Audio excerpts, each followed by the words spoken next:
भ्राताओं से सभी ओर से घिर चुके हैं आप। तो अब आपकी पराजय निश्चित है। शंभुः पिनाकी शशिशेखर वामदेवो विरूपाक्षः कपर्दिनीललोहितः शङ्करशूलपाणिश्च खट्वाङ्गी विष्णुवल्लभः शिखिविष्टोऽम्बिकानाथः श्रीकण्ठो भक्तवत्सलः।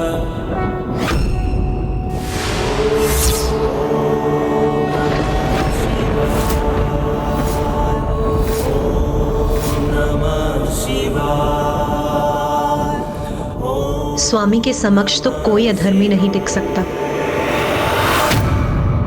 हमारे पंचपुत्रों से युद्ध करने के लिए ये कैसा छल कर रहे हैं महादेव? कहीं वो हमारे पुत्रों को क्षति पहुंचाने में सफल तो नहीं हो जाएंगे?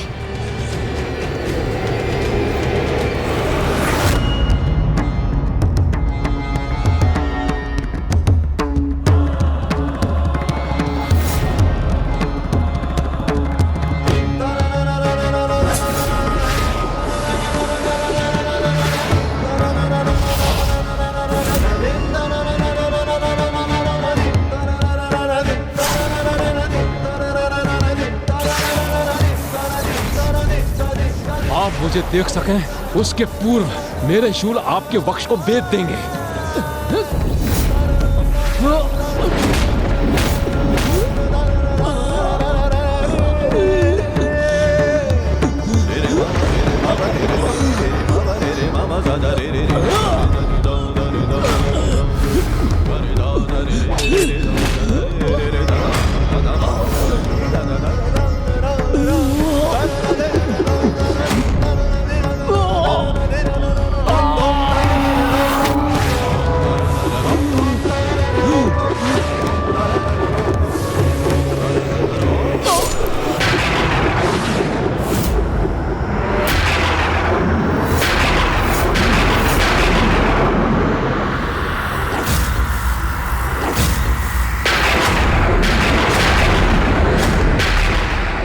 देवरांश के वध का प्रतिशोध अब ये बांध लेंगे आपसे।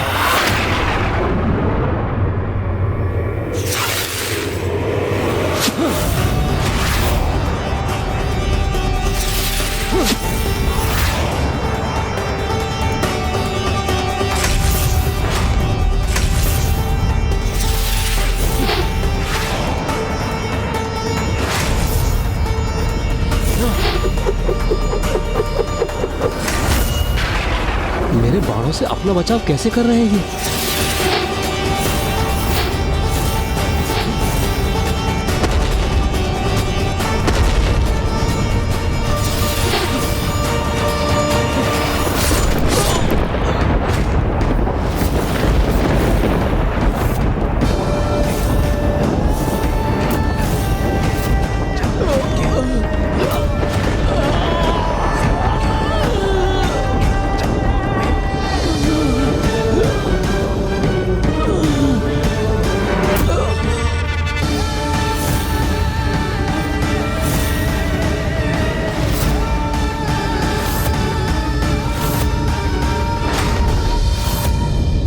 मेरे हाथ के प्रहार से कोई सुरक्षित नहीं रह सकता, आप भी नहीं।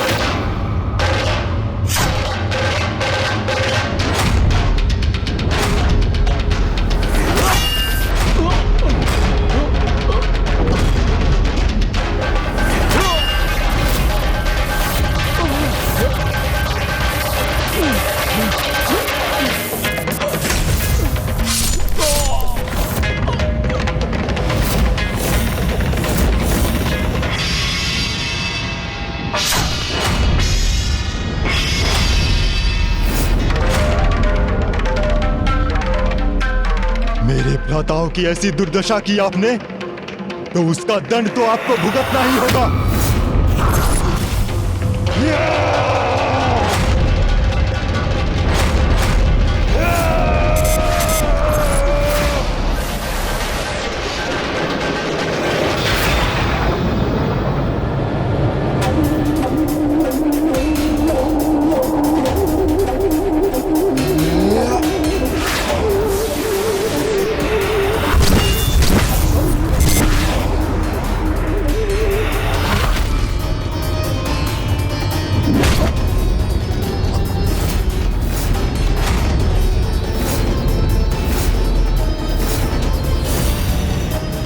अनर्थ पर अनर्थ हो रहा है। एक एक करके हमारे सारे पुत्रों का वध कर रहे हैं महादेव, और हम इसी प्रकार इस अवस्था में मात्र शोक मनाने के लिए विवश हैं। मेरे भ्राताओं से युद्ध करने हेतु आप 1 से 5 में परिवर्तित हो गए, किंतु मैं एक ही आपके लिए पर्याप्त हूं। अब देखिए मेरी गर्जना का प्रकोप कैसे आपको आहत करता है।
अब तो हमारी समस्त आशाएं नष्ट हो गईं।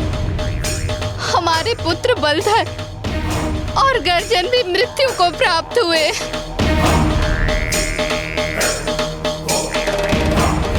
ये कैसी विपदा छाई है हम पर।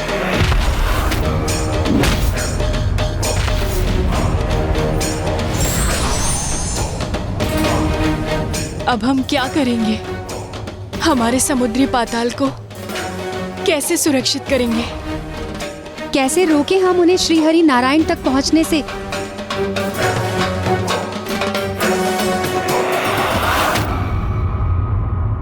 मुझे आशा है कि अब अपना सर्वस्व खोने के उपरांत तो पंच सुंदरियां ये समझ गई होंगी कि उनकी ये ईर्ष्या और उनका अनुचित मोह उन्हें मात्र विनाश के पथ पर ले जाने वाला था। नहीं गौरी पुत्र, उनकी ममता में अभी भी इतनी शक्ति नहीं थी जितना पर पुरुष नारायण के लिए उनका मोह और अपनी बहन देवी लक्ष्मी के प्रति उनकी ईर्ष्या। इसलिए अब तो वो जो योजना बना रही थी वो और भी बड़ा महासंकट उत्पन्न करने वाला था। और वो योजना थी श्री हरि नारायण और प्रभु महादेव के मध्य परस्पर युद्ध की। और उस युद्ध को अति आवश्यक बनाने के लिए उन्होंने बड़ी ही चतुराई से उनके 5 पुत्रों के वध का दोषी श्री हरि नारायण को ही बनाने का निश्चय कर लिया।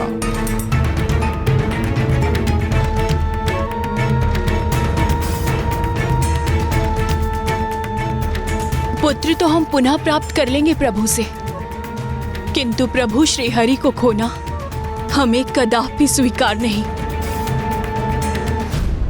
ये तो तभी संभव है जब श्री हरि नारायण महादेव से युद्ध करें और उन्हें परास्त करके वापस लौटने के लिए विवश कर दे। और उन्हें परास्त करके वापस लौटने के लिए विवश कर दे। किंतु ये कैसे संभव है? ऐसा ही हुआ है प्रभु। और ये आपके ही कारण हुआ है। मेरे कारण? हाँ प्रभु, आप ही के कारण। जिनका आपने अतिथि रूप में सत्कार करने को कहा था, उन्होंने ही आपके पुत्रों को बड़ी निर्ममता से संहार किया है प्रभु। जिनको आपने इतने मान और सम्मान से द्वार तक छोड़कर आने का आदेश दिया था, उन्होंने ही आपके पुत्रों को मृत्यु के द्वार पर धकेल दिया। जिनकी प्रशंसा में आपने उन्हें दिव्य महायोगी पुकारा था, उन्होंने ही हमसे हमारा मातृत्व सुख छीन लिया। हम पांचों के मातृत्व का ही नहीं प्रभु, अभी तो संपूर्ण पाताल लोक के सैनिकों का वध कर अनेकों माताओं को संतानहीन कर दिया है प्रभु। आपके उस अतिथि ने असंख्य सुहागनों की मांग उजाड़ दी है और अब उसका प्रतिशोध एकमात्र आप ही ले सकते हैं। हाँ प्रभु, एकमात्र आप ही है जो दोषी को दोष का दंड दे सकते हैं।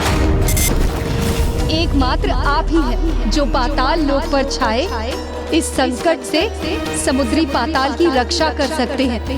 अन्यथा यहाँ के भावी विनाश का संपूर्ण दोष आपका ही होगा।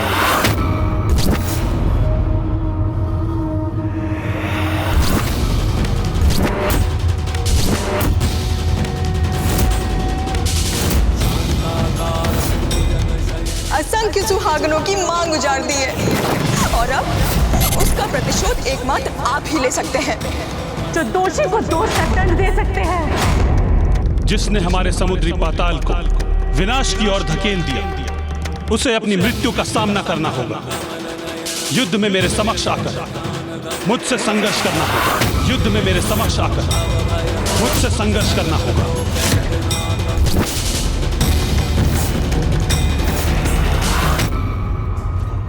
जो कि श्री हरि नारायण के पुत्र उन्हीं के अंश से जन्मे हैं, इसलिए मृत्यु पश्चात उन्हें स्वयं में समाहित कर मुक्ति प्रदान करना ये भी मेरा ही दायित्व है।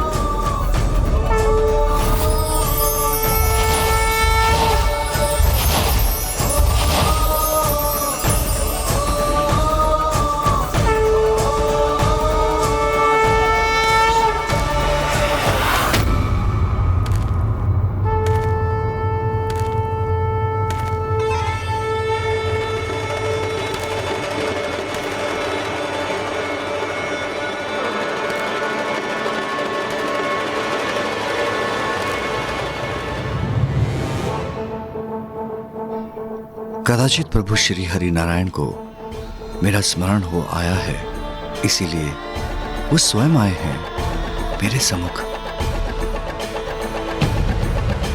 प्रभु,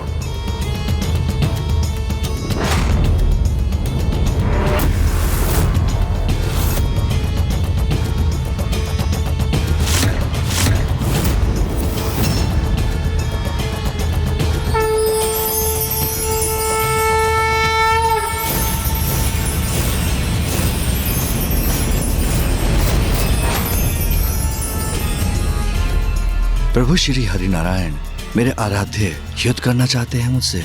मैं आपसे युद्ध करने का इच्छुक तो नहीं नारायण, किंतु यदि यही आपकी लीला है तो मैं प्रस्तुत हूं।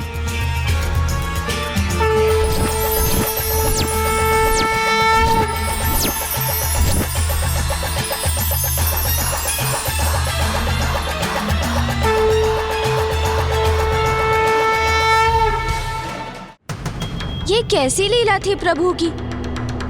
जगत के पालनहार स्वयं जगत पिता के समक्ष उनसे युद्ध करने को तत्पर थे।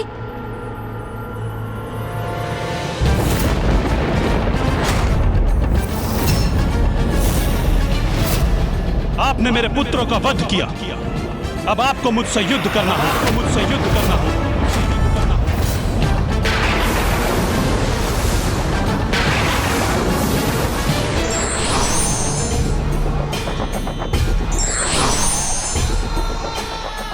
मैं आपसे युद्ध करने का इच्छुक तो नहीं नारायण, किंतु यदि यही आपकी लीला है तो मैं प्रस्तुत हूं।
प्रभु श्री हरि नारायण अवश्य विजयी होंगे इस युद्ध में। हमारे पुत्रों के वध का प्रतिशोध लेंगे वो। स्वामी पराजित करेंगे महादेव को, अर्थात इस युद्ध का तो एक ही परिणाम संभव है, प्रभु सदा के लिए हमारे हो जाएंगे।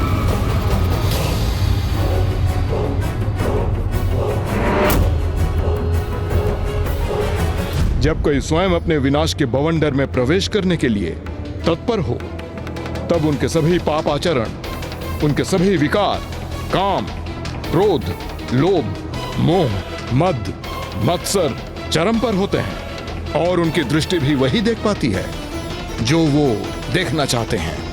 और यही हुआ था उन पंच सुंदरियों के साथ। किसी भी कार्य के पूर्व सर्वप्रथम हमें अपने विकारों को नष्ट कर अपने विवेक को जागृत करना अनिवार्य है। तभी उचित विचार के साथ हम उस कार्य को करने में समर्थ होते हैं। आपने सर्वथा उचित कहा गौरी पुत्र।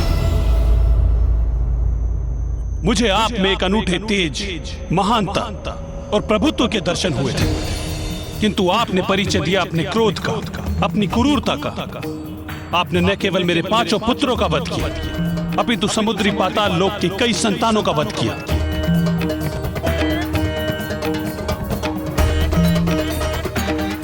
मैं ना तो यहाँ युद्ध करने आया था और ना ही अपने क्रोध से किसी का वध करने। मैं तो यहाँ मात्र आपको आपके उचित स्थान लौटाने आया था। मेरा उचित स्थान?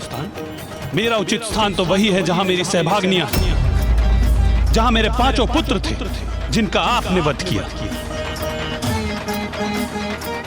उनका अंत मैंने नहीं किया, ये तो उनके कर्मों की पुकार थी कि उन्हें कठोर दंड प्राप्त हुआ, जिस दंड के वो भागी बने। उचित है, यदि उनके कर्मों की पुकार उनके दंड का कारण बनी, तो मेरे अंतरात्मा की पुकार मेरे प्रतिशोध का कारण बनी।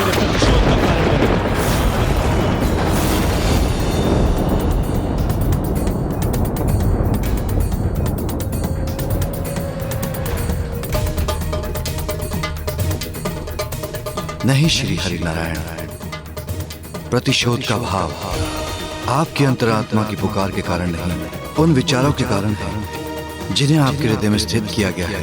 बस महादेव, जिन शब्दों को सुनकर मैंने आपका अतिथि रूप में मान सम्मान किया, अब मैं आपके इन सरल और भोले शब्दों का स्वयं पर कोई प्रभाव नहीं पड़ने दूंगा। अब शत्रु मानकर आप पर प्रहार करूंगा मैं।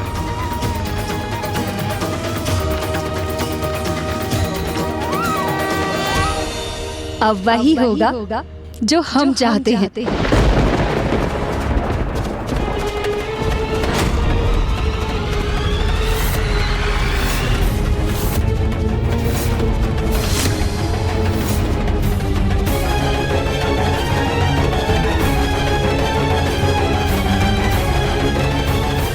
अब हमारे प्राणनाथ, हमारे प्रभु, हमारे पुत्रों के अंत का प्रतिशोध लेंगे।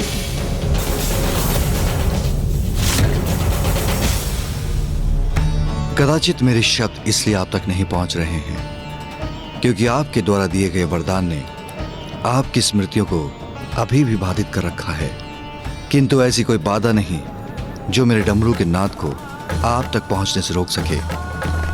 मैं आपकी पूर्व स्मृतियां अवश्य जागृत करूंगा नारायण।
महादेव के डमरू से निकला ये नाद तो अत्यंत प्रबल है। कहीं ऐसा ना हो उसका श्रवण कर प्रभु की स्मृति लौट आए। तब तो हमें प्रभु को महादेव की इस युक्ति से रक्षित करना होगा।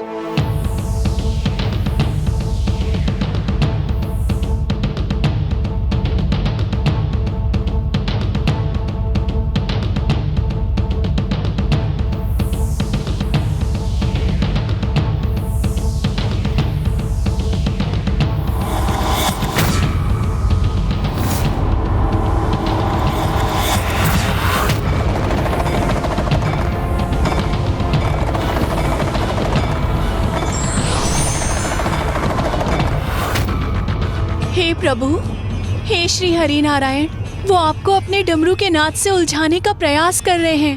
हे प्रभु, किंतु अपने हृदय में एक ही स्मृति का ध्यान कीजिए, अपने पुत्रों की स्मृति का, जिनका निर्मम वध किया है इन्होंने। हाँ प्रभु, इनकी माया से तनिक भी प्रभावित मत होइए प्रभु, इनकी माया से तनिक भी प्रभावित मत होइए प्रभु।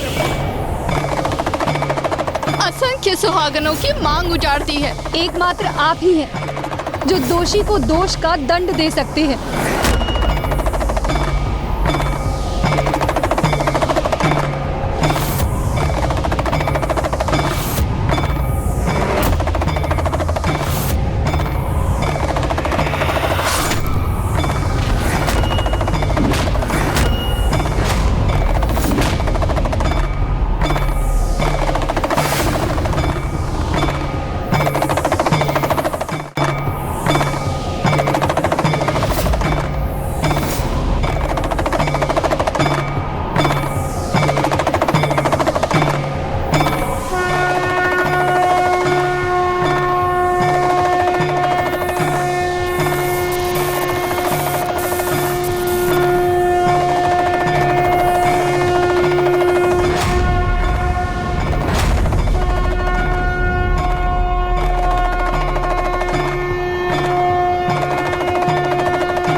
ये क्या किया प्रभु श्री हरिनारायण ने? आपने शंखनाद से मेरे डमरू के स्वर को स्वयं तक पहुंचने से क्यों रोक दिया?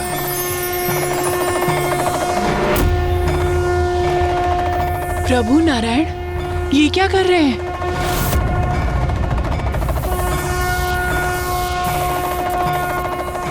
अपने शंखनाद से क्या करना चाहते हैं वो?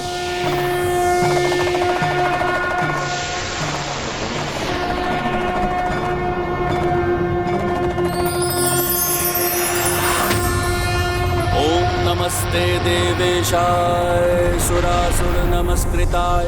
ओम नमो भगवते वासुदेवाय नमः।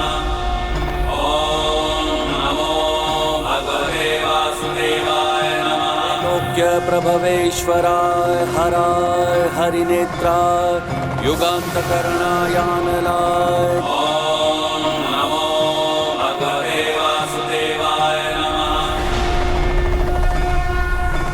महादंश्रिणे कालाय महेश्वराय पुष्पदंताय विभागाय मुखाय सर्वहराय। ओम नमो भगवते वासुदेवाय नमः। ओम नमो नमः।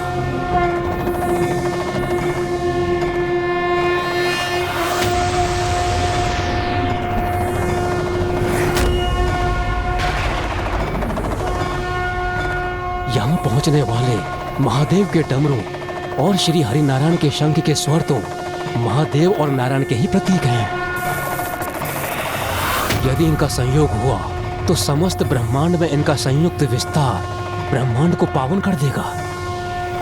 किंतु इनका परस्पर विरोध और टकराव एक ऐसा विनाशक विध्वंस उत्पन्न करेगा जिससे संपूर्ण संसार का सर्वनाश निश्चित है।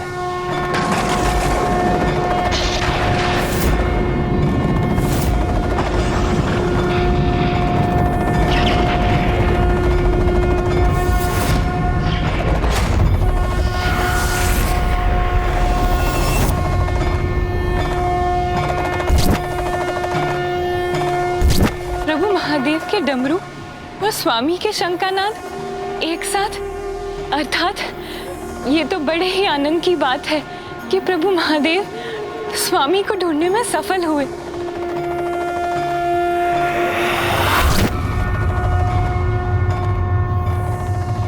किंतु ये दोनों स्वर एक दूसरे से पृथक क्यों हैं? जैसे इनके मध्य कोई स्पर्धा चल रही हो। यदि प्रभु महादेव और स्वामी एक दूसरे के साथ हैं, तो फिर इन दोनों स्वरों का आनंददायक संयुक्त प्रभाव होना चाहिए था, किंतु उसके विपरीत ऐसा क्यों प्रतीत हो रहा है कि ये दोनों स्वर एक दूसरे के विरोध में हो।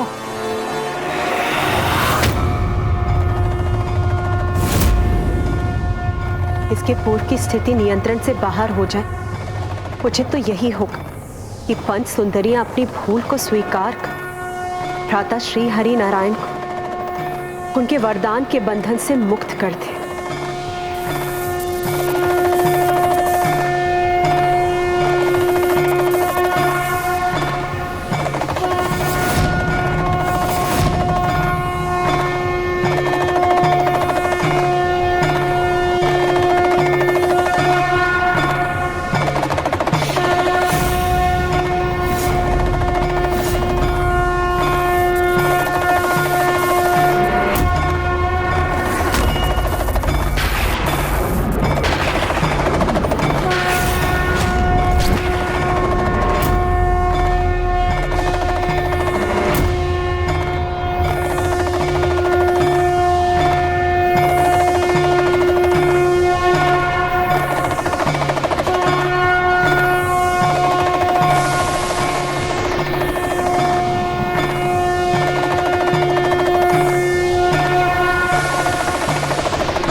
ये उचित नहीं। प्रभु महादेव और प्रभु नारायण परस्पर युद्ध हेतु एक दूसरे के सम्मुख नहीं होने चाहिए।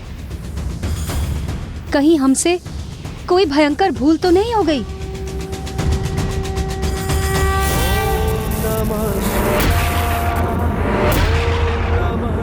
ये तो स्वयं महादेव ही महादेव के सम्मुख है। ओम नमः शिवाय, ओम नमः शिवाय, ओम नमः शिवाय।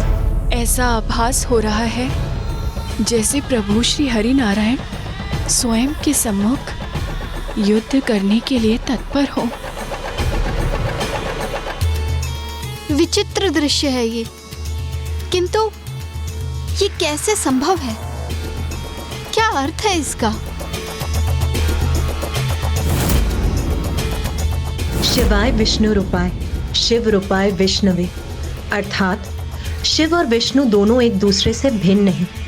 इसलिए ये युद्ध तो उनका एक दूसरे के साथ नहीं, अपितु स्वयं के साथ ही होने जा रहा है।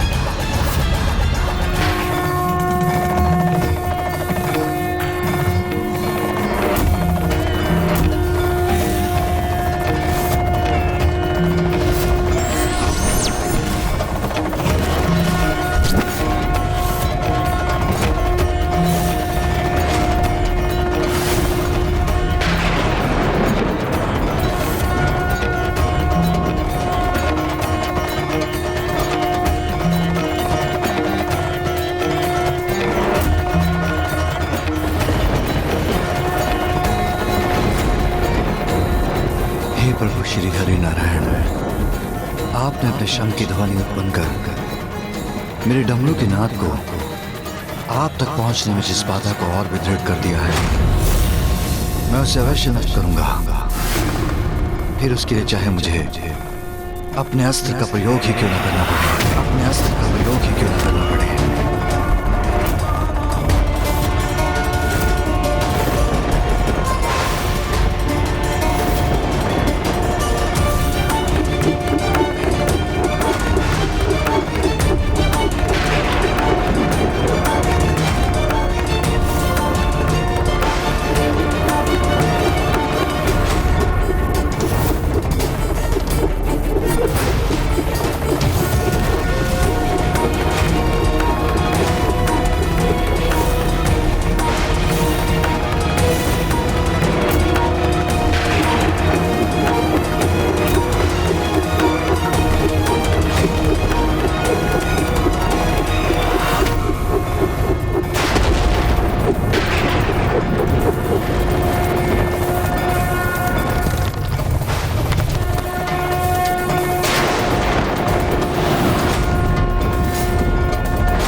महादेव और स्वामी की शक्तियों का ऐसा अंतर विरोध कदापि शुभ नहीं है, इसलिए अब मुझे भी वहां उपस्थित होना ही होगा जहां प्रभु महादेव और स्वामी एक दूसरे के समक्ष हैं।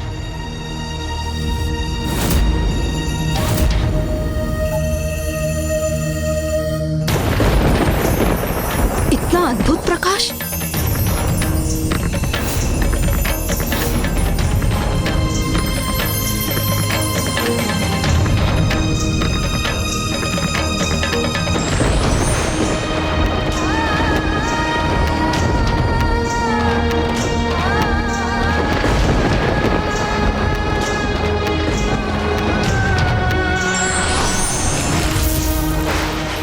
अद्भुत, आश्चर्य!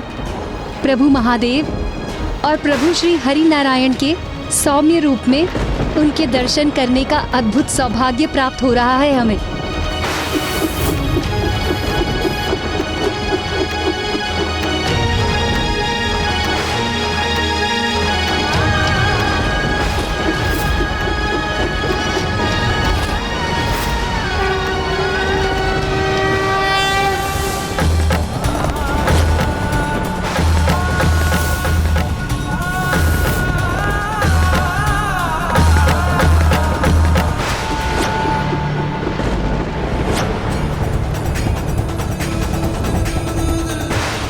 दोनों प्रभु अपनी ऊर्जा के प्रभाव से एक दूसरे को सुरक्षित भी कर रहे हैं।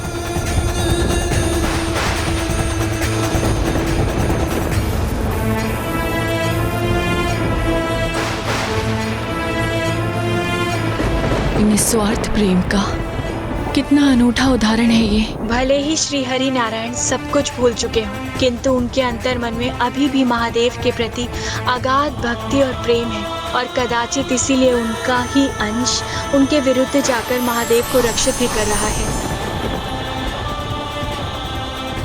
हमारे स्वार्थ से उत्पन्न प्रभु के प्रति हमारा मोह सर्वथा अनुचित था, जिसके कारण हमने दोनों प्रभु के मध्य टकराव की स्थिति उत्पन्न करवा दी। प्रभु श्री हरि नारायण का चक्र और प्रभु महादेव का त्रिशूल, ये दोनों अस्त्र होते हुए भी एक दूसरे को नष्ट करने में असमर्थ थे, क्योंकि इनके माध्यम से दोनों प्रभु का परस्पर स्नेह ही प्रदर्शित हो रहा था।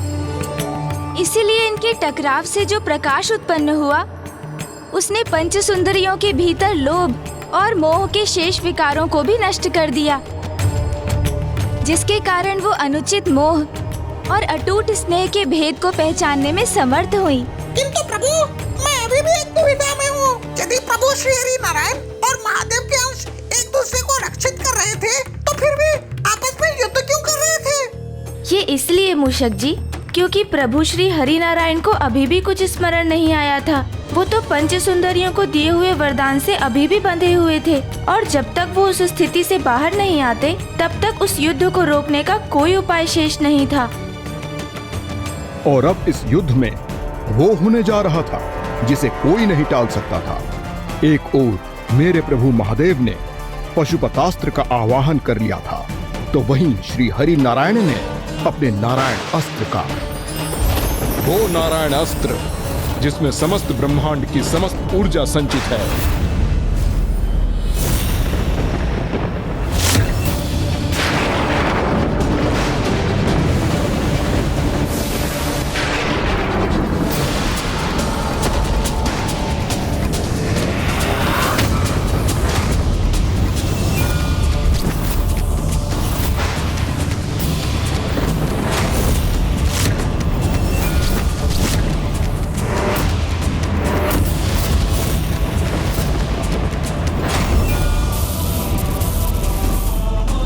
हमारे कारण हमारे पुत्रों की मृत्यु हुई, हमारे कारण हमारे पुत्रों का वध हुआ, समुद्र पाताल को क्षति पहुंची, और अब ये कैसा घोर अनर्थ होने जा रहा है। ये विध्वंस तो समस्त संसार के लिए विनाशकारी होगा।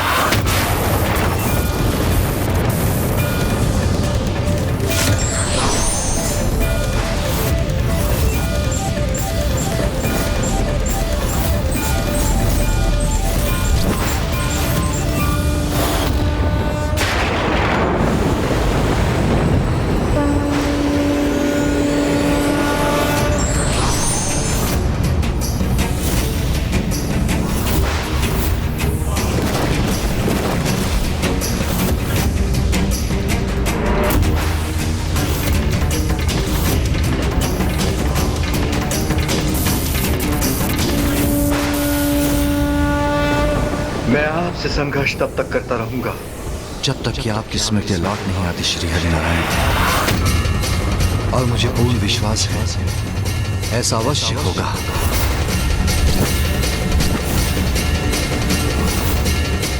वो पशुपति अस्त्र जिसमें जगत के समस्त जीवों की ऊर्जा समाहित होती है, उसका प्रयोग अब नारायण अस्त्र के विरुद्ध होने जा रहा था।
कहीं मुझे वहाँ पहुँचने में विलंब तो नहीं हो गया?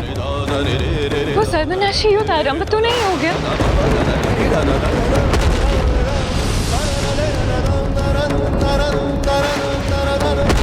हमें शीघ्र वहाँ पहुँचना होगा।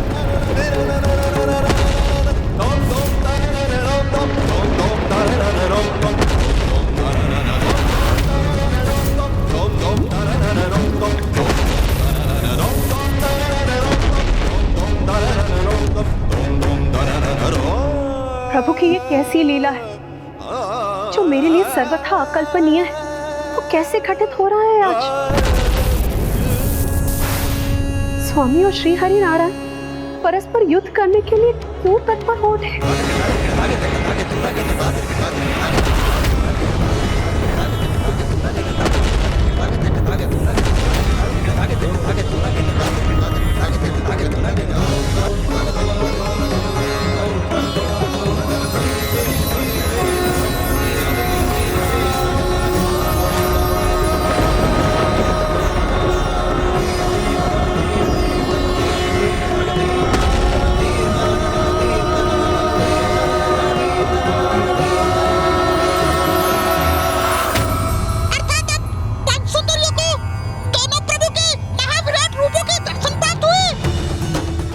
मूषक जी, क्योंकि उनके भीतर के अंतिम दो विकारों अर्थात मद और मात्सर्य अर्थात ईर्ष्या के भाव के भी नष्ट होने के कारण उनका हृदय अब सर्वथा पावन हो चुका था। और ये सत्य है कि जिनके भीतर ये विकार होते हैं वो तो किसी में भी प्रभुत्व के दर्शन करने में असमर्थ रहते हैं, और जो अपने सभी विकारों से मुक्त हो जाते हैं उन्हें कण कण में प्रभु के दर्शन प्राप्त होने लगते हैं।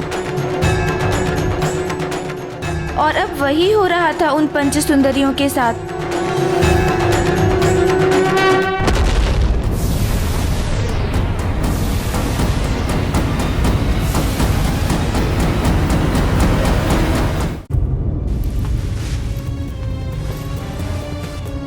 ये कैसी ईर्ष्या, कैसे मात्सर्य के प्रभाव में आ गए थे हम, जो हमने अपने अंदर ही स्थित देवी लक्ष्मी के प्रभु को ही नहीं, जगत से उसके पालनहार को छीनने का पाप किया। प्रभु को पाकर भी उन्हें पूर्ण रूप से पाने में असमर्थ रही हम, और प्रभु से जो पुत्र हमें प्राप्त हुए थे उन्हें भी हमने खो दिया। देवी पार्वती ने सत्य ही बोला था। हमने स्वयं ही अपने विनाश को आमंत्रण दिया है। जिस प्रकार स्वार्थ से की गई सहायता पुण्य नहीं होती, उसी प्रकार छल से प्राप्त किया गया वरदान तप का फल नहीं होता। हे देवी पार्वती, हमने पूर्व में आपका सुझाव स्वीकार नहीं किया, इसके लिए हमें क्षमा करें।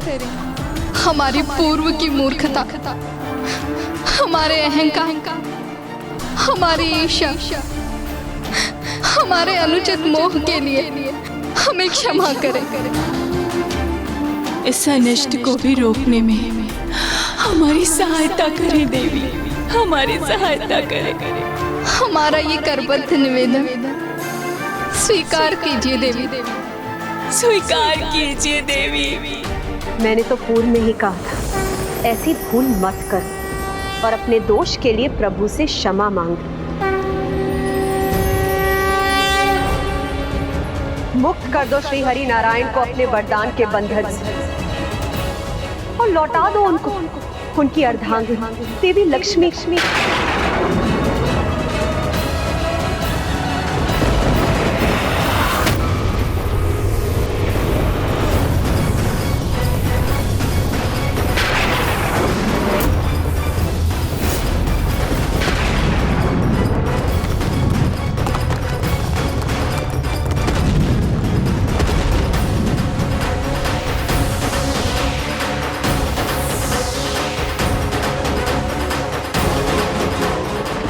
प्रतीक्षा में और विलंब कर रही हो तुम सब।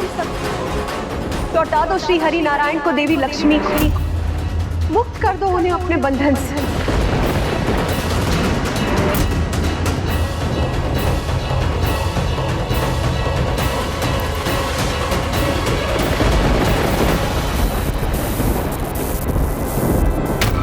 हम आपको हमारे वरदान के प्रभाव से मुक्त करते हैं प्रभु। अब आपको न महादेव, न देवी लक्ष्मी और न ही उस जगत को भूलने की आवश्यकता है जिसके पालनहार हैं आप। लौट जाइए अपनों के पास, लौट जाइए अपनों के पास, लौट जाइए अपनों के पास, लौट जाइए अपनों के पास।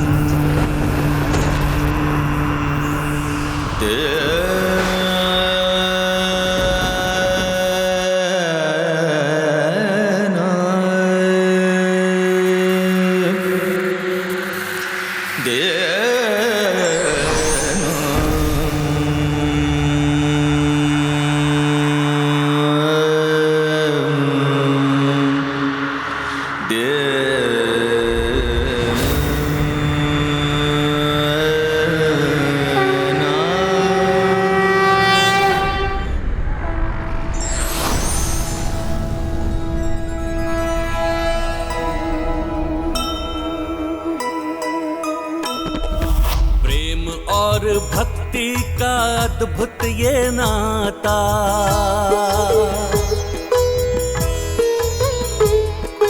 विष्णु और शिव जी के प्रेम को दर्शाए।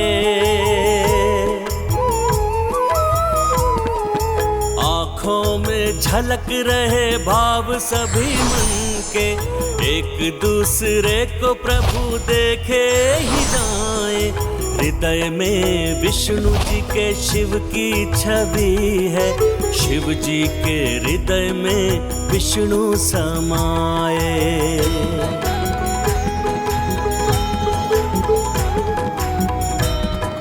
महादेव, नारायण,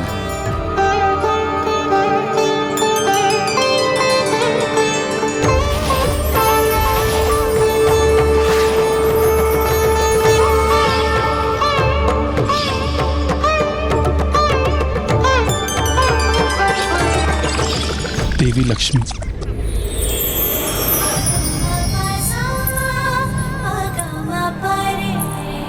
Pagama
जहाँ हमें आपकी भक्ति में लीन होना चाहिए था, वहीं हमने आपसे अनुचित मोह किया।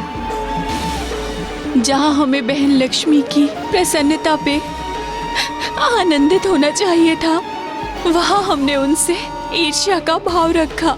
हमें हमारी इस भूल के लिए और इस बड़े दोष के लिए क्षमा करें प्रभु।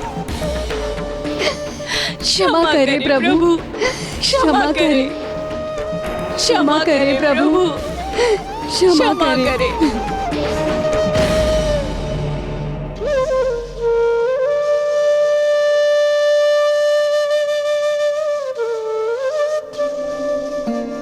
अब तो आप सभी को मात्र महादेव ही क्षमा कर सकते हैं।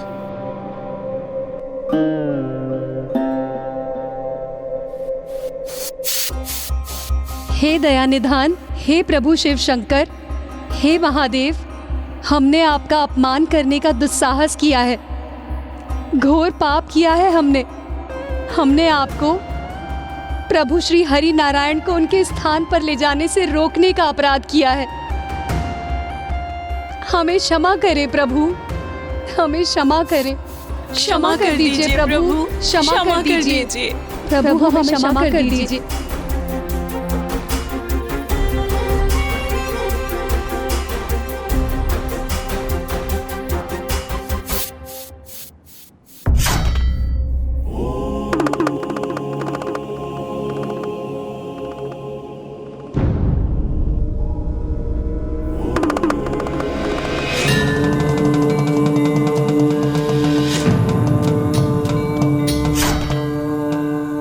जो अपना नहीं पराया हो, उसके प्रति मोह का अर्थ मात्सर्य अर्थात ईर्ष्या, और मात्सर्य का अर्थ तो विनाश ही है।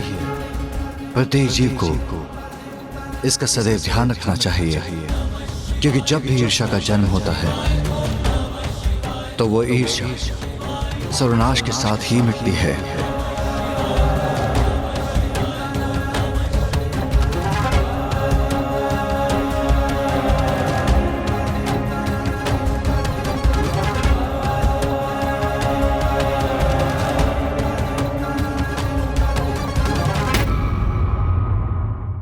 तो इस प्रकार मेरे प्रभु शिव शंकर शंभू के वृषभ अवतार की कथा पूर्ण हुई। अर्थात प्रभु ने अपने प्रभु वृषभ अवतार से उत्तम जीवन का एक नवीन सूत्र स्थापित किया कि कभी भी किसी पराई वस्तु अथवा व्यक्ति के प्रति मोहित नहीं होना चाहिए, और ना ही किसी भी प्रकार की ईर्ष्या को अपने हृदय में स्थान देना चाहिए, क्योंकि जो पराया है वो कभी अपना नहीं हो सकता। अब हमें प्रभु वृषभ की स्तुति करनी चाहिए।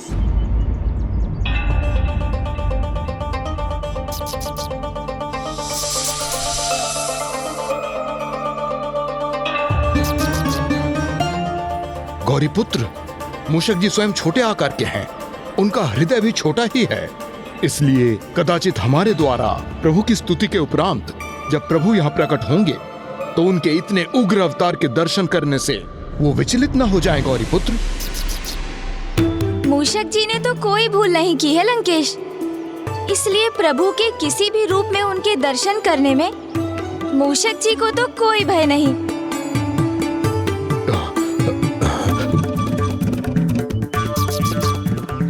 किंतु गौरीपुत्र,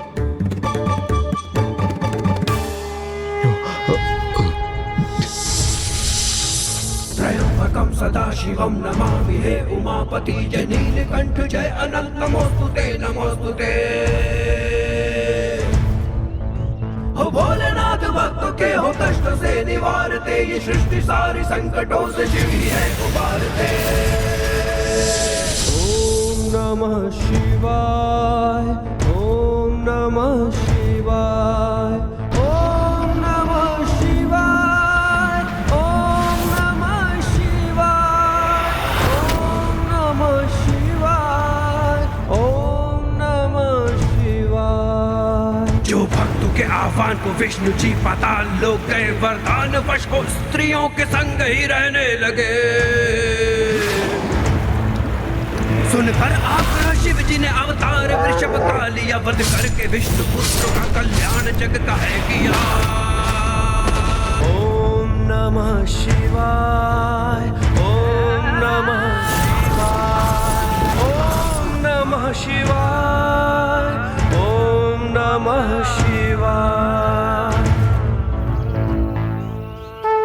प्रणाम प्रभु। प्रणाम प्रभु।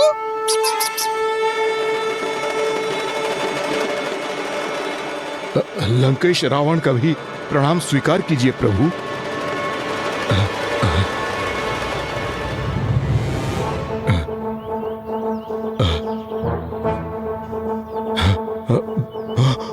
रावण, आपको मुझसे भयभीत होने की कोई आवश्यकता नहीं। मैं प्रभु के आत्मलिंग को आपसे लेने नहीं आया हूं। मैं भयभीत नहीं हूं प्रभु, क्योंकि मुझे ज्ञात है कि मेरे प्रभु के आत्मलिंग को मुझसे कोई नहीं छीन सकता।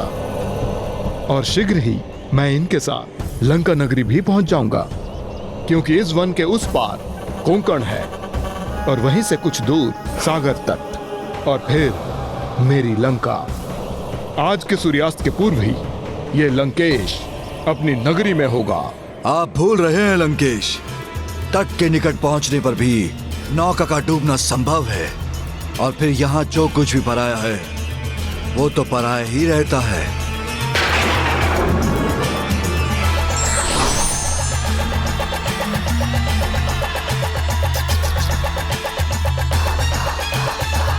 अब आप कहाँ खो गए लंकेश?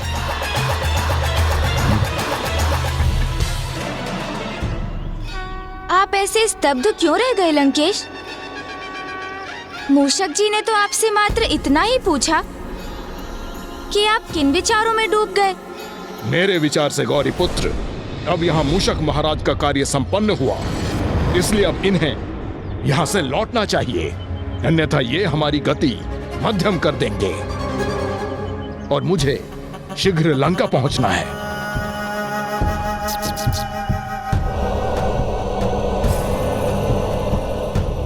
वैसे भी आगे इस वन के मार्ग में सर्प और अजगर हैं। तब तो आप दोनों ही आगे बढ़िए, मैं स्वयं ही लौट जाता हूँ।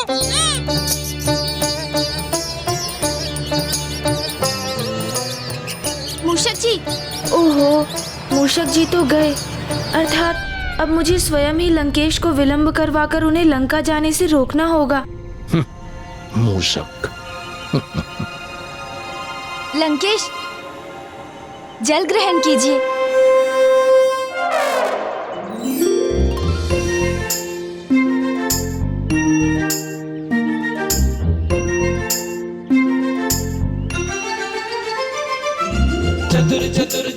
क्या हुआ गौरी पुत्र, अब आप कहाँ खो गए? मैं तो बस इसी को लेकर चिंतित हूँ लंकेश, कि कहीं प्रभु वृषभ के वचन सत्य ना हो जाएं। किंतु आप तो उन्हें लेकर तनिक भी व्यथित नहीं।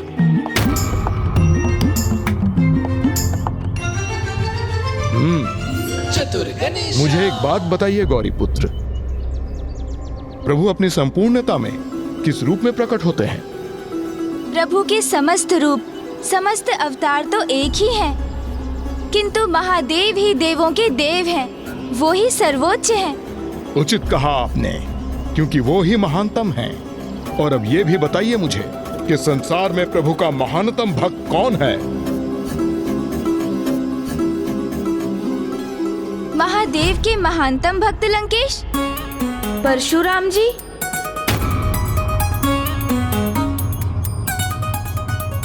गौरी पुत्र, मैं आपसे प्रभु शिव शंकर शंभु के महानतम भक्त को लेकर प्रश्न कर रहा हूँ। ओह, वो तो भक्त मार्कंडेय हुए लंकेश। उचित है, ऋषि मार्कंडेय प्रभु के महान भक्त अवश्य हैं, किंतु मैंने तो उनके महानतम भक्त के विषय में पूछा था, जो मैं हूँ। और प्रभु के महानतम भक्त के साथ कुछ भी अनुचित कैसे घटित हो सकता है? इसलिए मुझे कोई चिंता नहीं। अवश्य।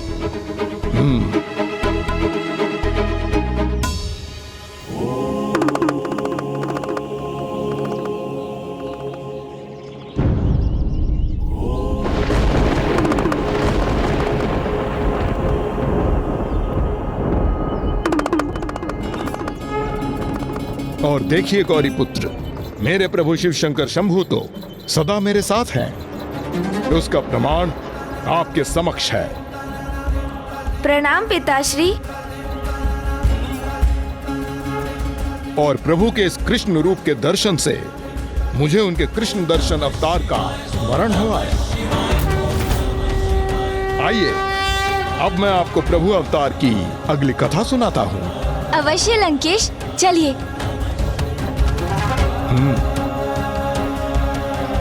वो कृष्ण दर्शन अवतार जिन्होंने जगत को ये सीख दी कि कभी किसी वस्तु अथवा यहाँ तक कि स्वयं अपने पुण्यों के प्रति कोई आस्तिक नहीं होना चाहिए। ओम नमः शिवाय, ओम नमः शिवाय, ओम नमः शिवाय, ओम नमः शिवाय, ओम नमः शिवाय, ओम नमः शिवाय। कि कृष्ण दर्शन अवतार की कथा कैसे और कहां से आरंभ होती है? गौरी पुत्र, इस कथा का आरंभ इक्ष्वाकु वंशीय मनु राजा श्राद्ध देव से होती है, जिन्हें 9 शक्तिशाली पुत्रों का सुख प्राप्त था और ये सभी पुत्र गुण और पराक्रम में अद्वितीय थे।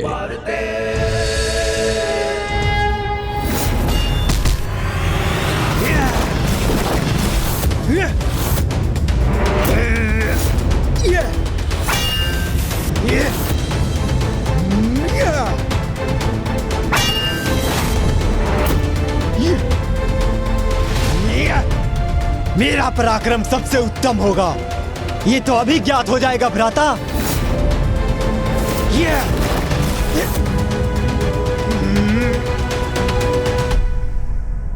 सावधान भ्राता। संभालिए मेरा वार भ्राता।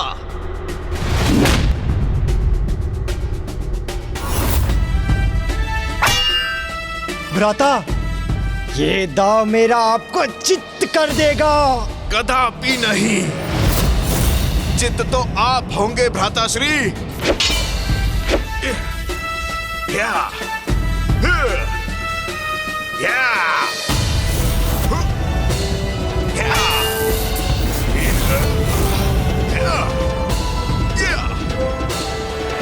अद्भुत।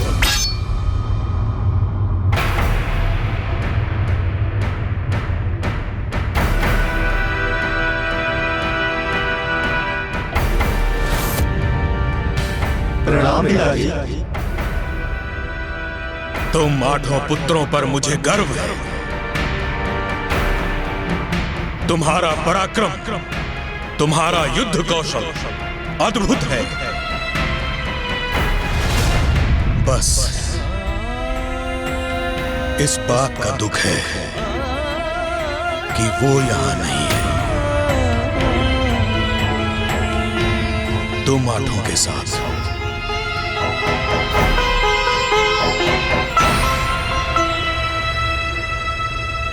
वो कौन लंकेश? महाराज श्राद्ध देव किसका उल्लेख कर रहे थे? इस कथा के नायक नभग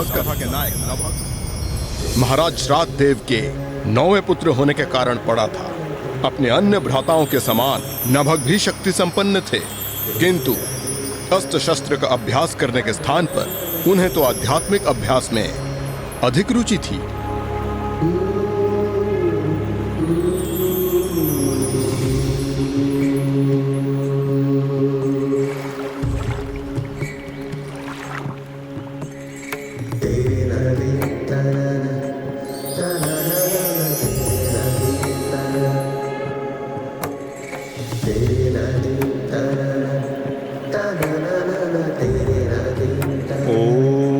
नमः शिवाय, ओम नमः शिवाय, ओम नमः शिवाय, ओम नमः शिवाय, ओम नमः शिवाय, ओम नमः शिवाय।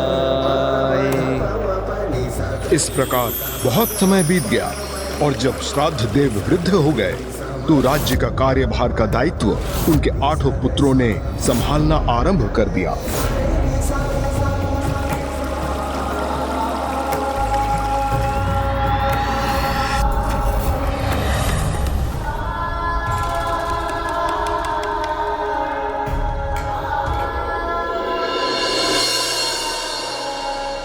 पिताजी, इस बार भी आप भ्राता नभग का विचार कर हमारे इस प्रस्ताव को अस्वीकार मत कर दीजिएगा। क्यों ना विचार करूं मैं उसके बारे में? वो मेरा पुत्र और तुम्हारा भ्राता है। मेरे ऊपर और समस्त राज्य के ऊपर उसका भी उतना ही अधिकार है जितना तुम सभी का है। हाँ पिताजी, उचित कहा आपने, किंतु अधिकार प्राप्त करने के लिए कर्तव्यों का पालन करना पड़ता है। उनकी अनुपस्थिति में इतने वर्षों से हम 8 भ्राता इस राज्य का देख रेख कर रहे हैं, फिर इस राज्य पर अनुज नभग के अधिकार का क्या औचित्य है? और पिताजी, ये तो आपको भी ज्ञात है कि भ्राता नभग राजपाट में नहीं, अपितु मात्र पूजा पाठ में रुचि रखते हैं। और जो अब नहीं लौटा वो भला कब तक लौटेगा? और पिताजी, हम उसकी प्रतीक्षा क्यों करें जिसने ना पुत्र का उत्तरदायित्व निभाया और ना राजपुत्र का? इसलिए जो आपके पास नहीं है उनकी चिंता त्याग कर जो आपके पास है उनकी चिंता करे पिताश्री। अपने राज्य को 8 भागों में विभाजित कर हम सभी भ्राताओं को सौंप दीजिए, जिससे हम सुचारू रूप से राजकाज के दायित्वों को संभाल सकें।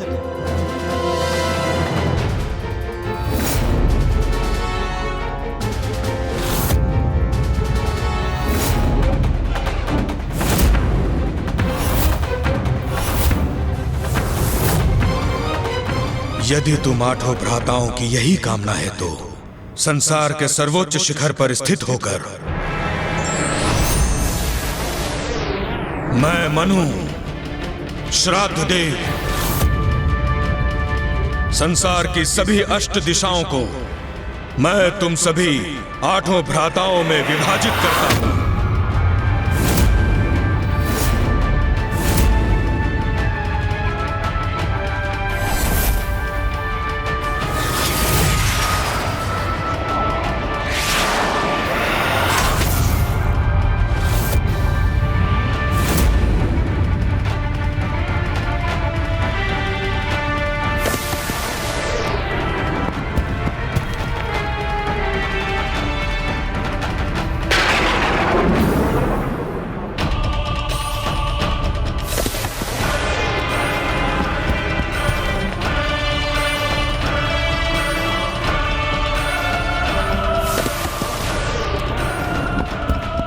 संसार के संपूर्ण थल, समस्त पर्वत, द्वीप, वन, नदियां, सागर मैं 8 भ्राताओं में दिशाओं के अनुसार बांटकर प्रदान करता हूं।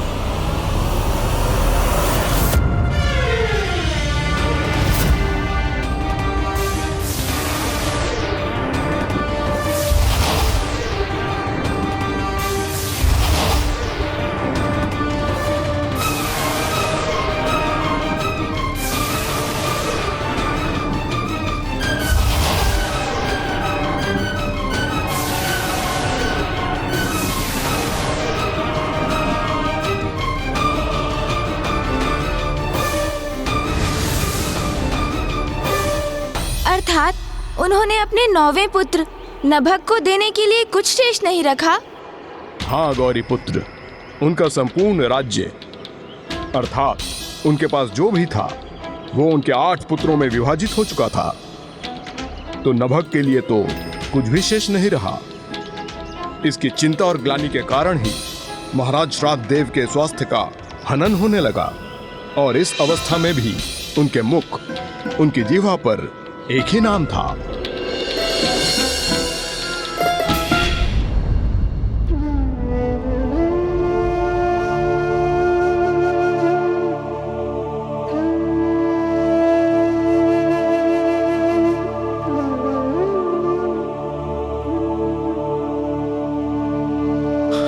नभग, नभग,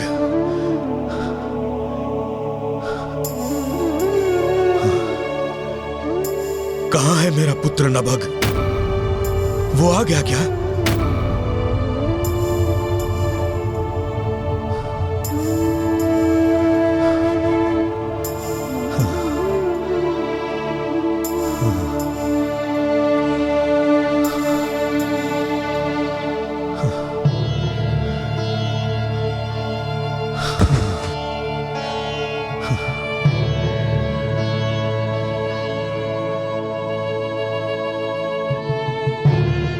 पिताजी, हम सब आपकी सेवा करते हैं, किंतु आपके मुख पर एक ही नाम रहता है, हमारे उस अनुज नभक का। कहाँ है वो? ओम नमः शिवाय। कभी उसने आपका अथवा हमारा स्मरण किया है? ये भी ज्ञात है हमें।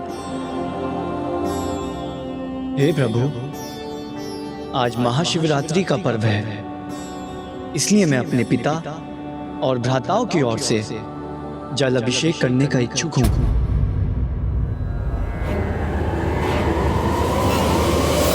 ॐ त्र्यम्बकं यजामहे सुगन्धिं पुष्टिवर्धनम् उर्वारुकमिव बन्धनामृत्यैर्मुक्षीयमामृता।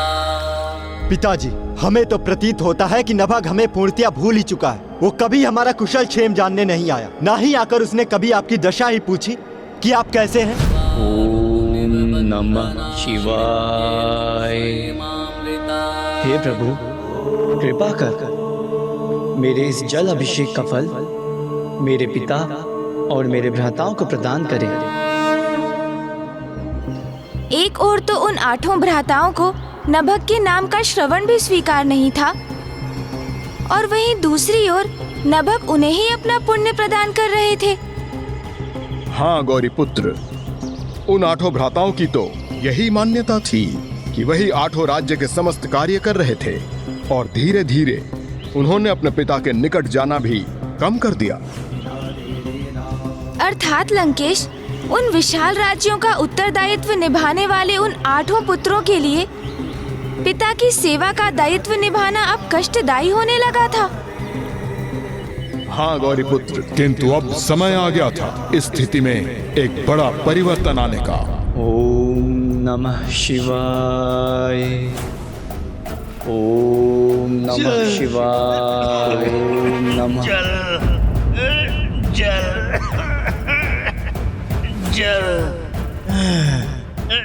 ये वृद्ध उस जलाशय तक पहुंचकर अपनी प्यास को शांत करना चाहता है। मुझे इसकी सहायता करनी चाहिए।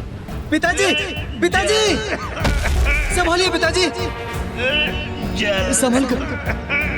आपको प्यास लगी है पिताश्री, मैं आपको जल पिलाता हूँ।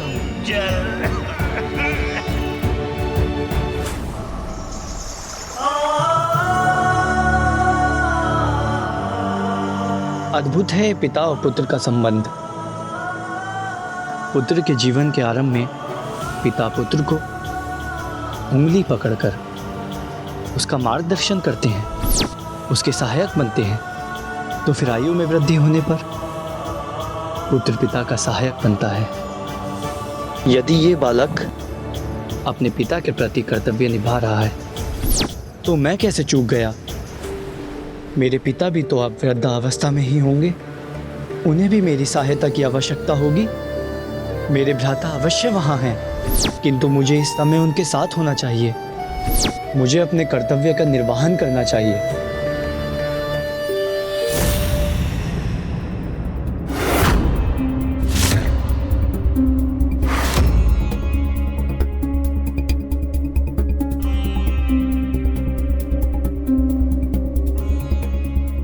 ये यहाँ का कैसा विचित्र दृश्य है।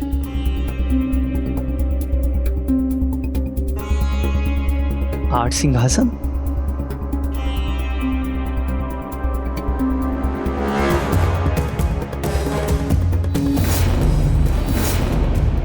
किंतु यहाँ तो पिताजी के विराजमान होने के लिए एक ही सिंहासन स्थित होता था। अनुज,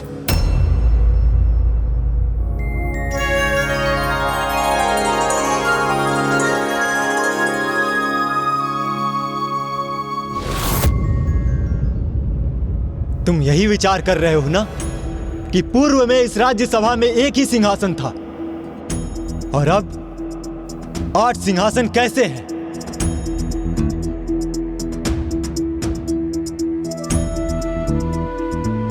अनुज, ऐसा इसलिए है अनुज नभग क्योंकि पिताजी ने सब कुछ हम 8 भ्राताओं में विभाजित कर दिया है और हमें हमारा सिंहासन सौंपकर स्वयं राजकाज के सभी दायित्वों से निवृत्त हो गए हैं।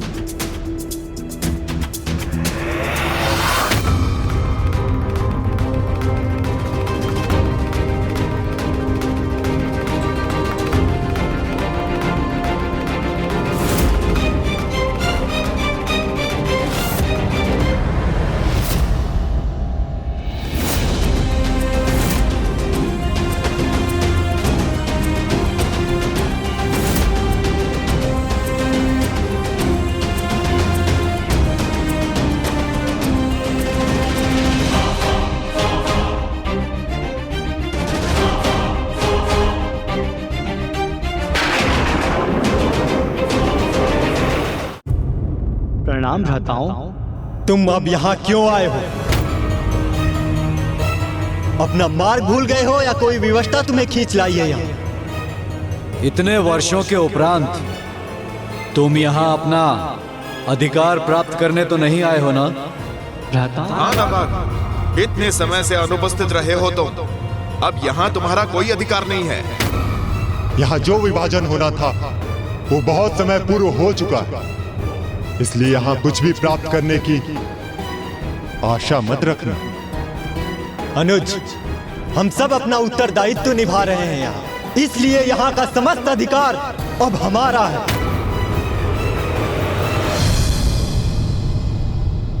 भ्राताओं, मेरी सर्वप्रथम ये जिज्ञासा तो शांत कीजिए कि आप सभी कैसे हैं और पिताजी वो कहाँ हैं, कैसे हैं वो? कदाचित हमें भावुक करने का प्रयास कर रहा है ये।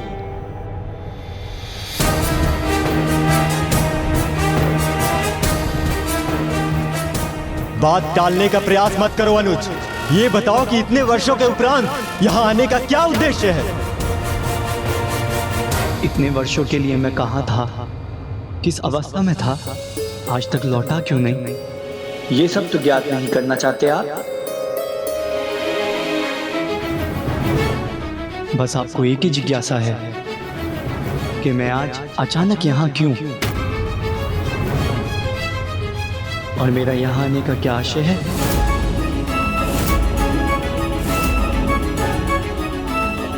यदि ये इस राज्य में अपना भाग मांगेगा तो हम इसे कदापि नहीं देंगे। भ्राताओं, मैं मात्र इतनी अनुमति चाहता हूँ कि आप मुझे पिताजी से मिलने का अवसर दें।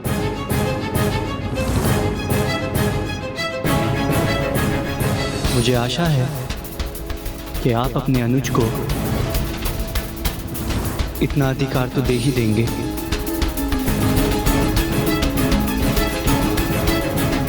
मुझसे, एक पुत्र से अपने पिता के दर्शन करने का अधिकार तो मत छीनिए आप।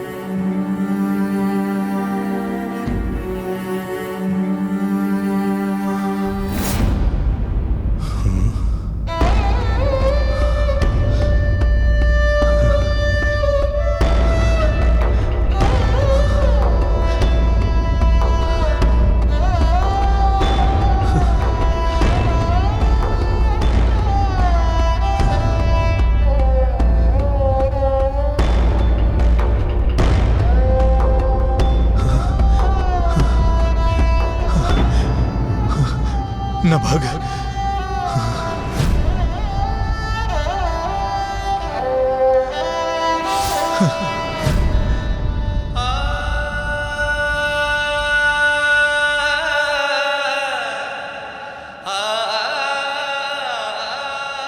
इस आशा में कि मेरा सबसे छोटा पुत्र मुझसे भेंट करने आया है, मैं प्रत्येक बार की भांति इस बार पीछे मुड़कर नहीं देखूंगा, क्योंकि इस वृद्ध हृदय में अब और निराशा सहन करने की शक्ति एवं साहस नहीं है। पिताजी,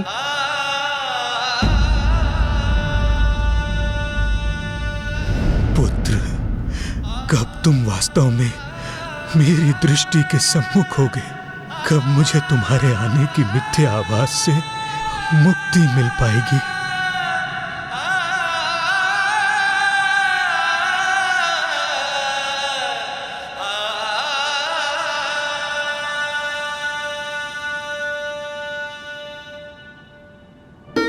पूर्व में मात्र मुझे इस बात का आभास होता है कि नभग मुझे मिलने आया है, किंतु इस बार तो उसकी पुकार सुनाई दे रही है मुझे। ये स्वर तो आपके नभग का ही है। देखिए पिताजी, आपका नभग ही आया है यहाँ।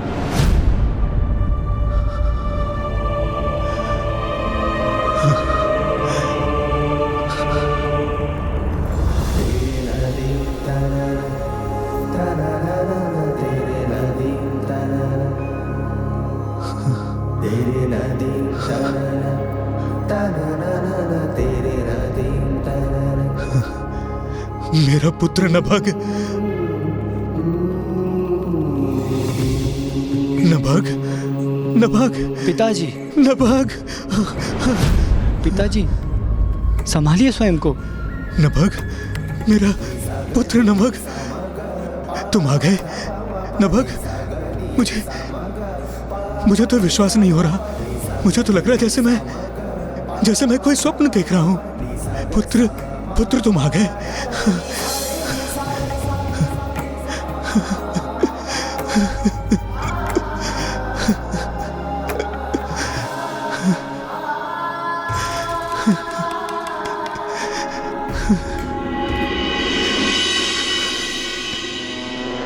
भ्राता,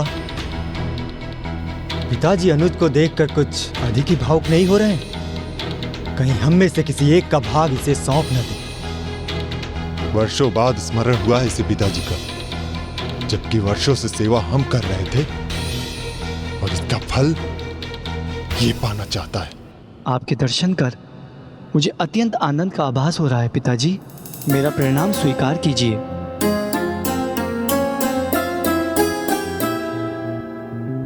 अपने इस पुत्र को आशीष दीजिए पिताजी। पुत्र, मेरे पास तुम्हें देने के लिए कुछ भी नहीं है।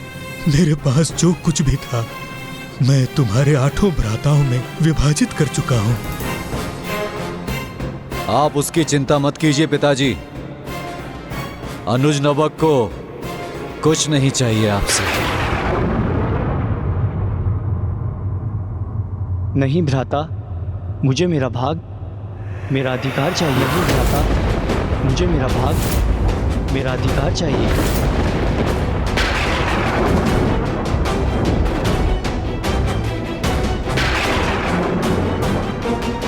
मुझे ज्ञात था, इतने वर्षों तक वन में वास करने पर भी सांसारिक सुखों के प्रति तुम्हारी आसक्ति नष्ट नहीं हुई। इधर उधर भटकने के पश्चात थक चुके हो तो बिना श्रम किए आ गए यहाँ अपना अधिकार मांगने।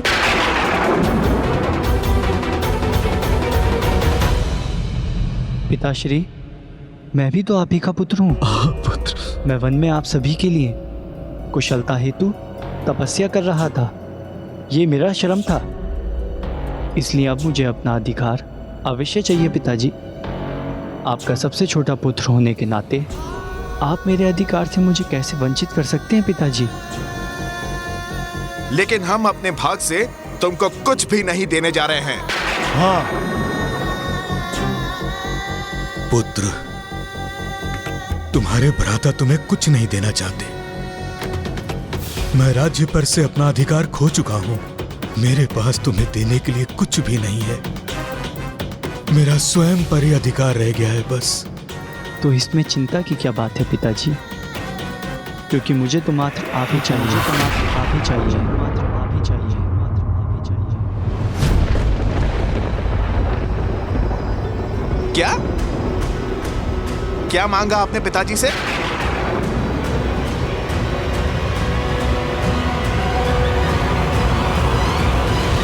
कदाचित आपने उचित प्रकार से सुना नहीं। मुझे और कुछ नहीं, मात्र पिताजी चाहिए। जिस प्रकार एक पिता की उसकी संपूर्ण संपत्ति उसकी संतान होती है, उसी प्रकार एक संतान की संपत्ति उसके माता पिता होते हैं। इसलिए मैं आपको अपने भाग के रूप में पाना चाहता हूं पिताजी।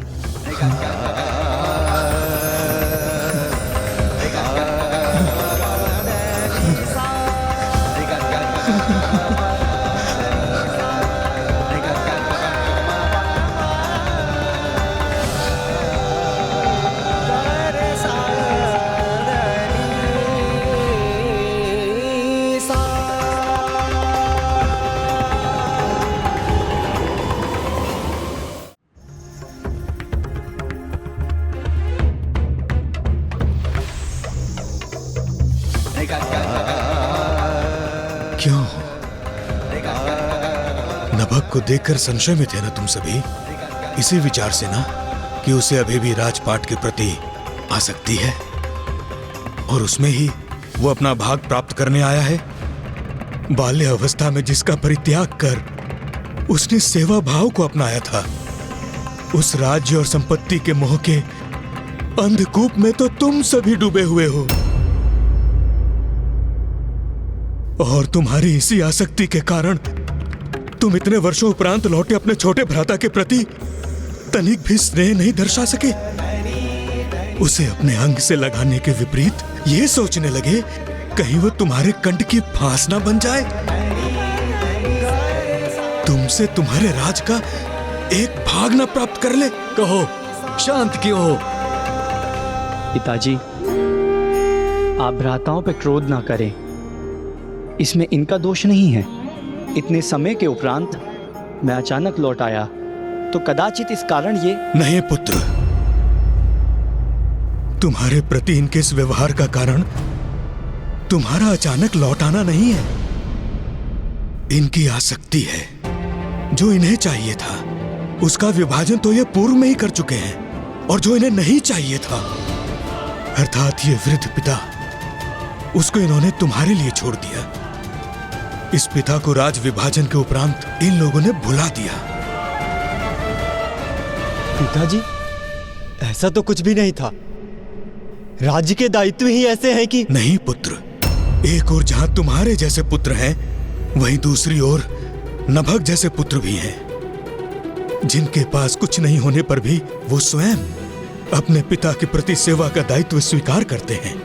तुम्हारे जैसे पुत्र तो मात्र राज्य संभाल सकते हैं, किंतु नभग जैसे पुत्र समस्त जगत को संभाल सकते हैं।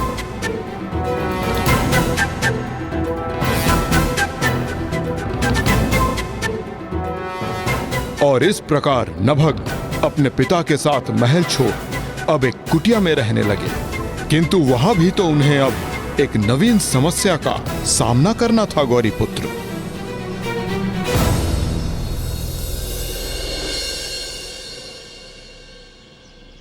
ये लीजिए पिताश्री, फल ग्रहण कीजिए। पुत्र, तुम भी कुछ फल क्यों नहीं ग्रहण करते हो? मुझे तनिक भी भूख नहीं है। मेरा उदर पूर्ण रूप से भरा हुआ है। उदर भरा हुआ है या तुम मुझे जो फल प्रस्तुत कर रहे हो उसके अतिरिक्त भोजन के लिए तुम्हारे पास कुछ भी नहीं? नहीं नहीं पिताजी, ये सत्य है। मेरा उदर पूर्ण रूप से भरा हुआ है। तुम्हारा उदर तो मेरी सेवा से ही भर जाता है। पुत्र, मुझे इस बात का बहुत दुख है कि मैंने अपना सारा राजपाट तुम्हारे भ्राताओं को दे दिया, और यदि तुम्हें कुछ प्राप्त हुआ वो इस वृद्ध पिता की देखरेख का उत्तरदायित्व। इस उत्तरदायित्व को निभाने का फल तो मुझे अवश्य प्राप्त होगा पिताजी। आपका पुत्र सारी व्यवस्था कर लेगा, क्योंकि जिन प्रभु ने ये उदर दिया है उसे भरने का उपाय वे अवश्य देंगे। मार्ग है पुत्र, मार्ग है। यहाँ निकट में ही अंग्रेज गोत्रीय ब्राह्मण वास करते हैं। वो एक महायज्ञ कर रहे हैं। मैं चाहता हूं कि इस महायज्ञ में तुम उनकी सहायता करो, और यज्ञ के पश्चात जो शेष बचे उस अवशिष्ट को यहाँ लेकर आओ। उससे हमारा जीवन यापन हो जाएगा। जो आज्ञा पिताश्री।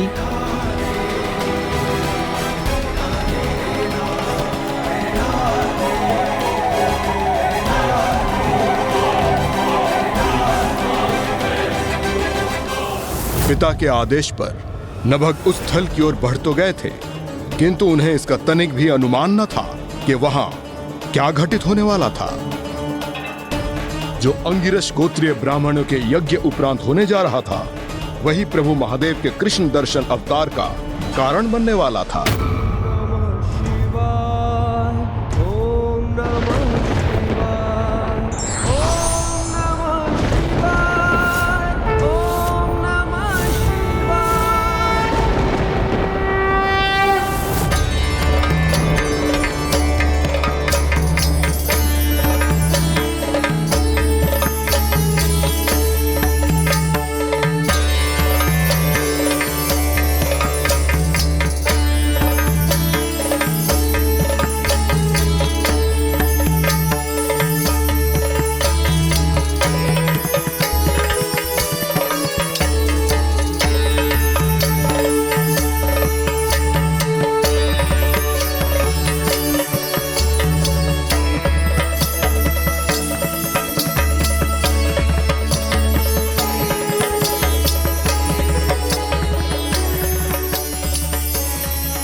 ये कैसा विचित्र यज्ञ स्थल है जहां मुझे मात्र कुछ गतिशील दिव्य ऊर्जाओं के ही दर्शन प्राप्त हो रहे हैं।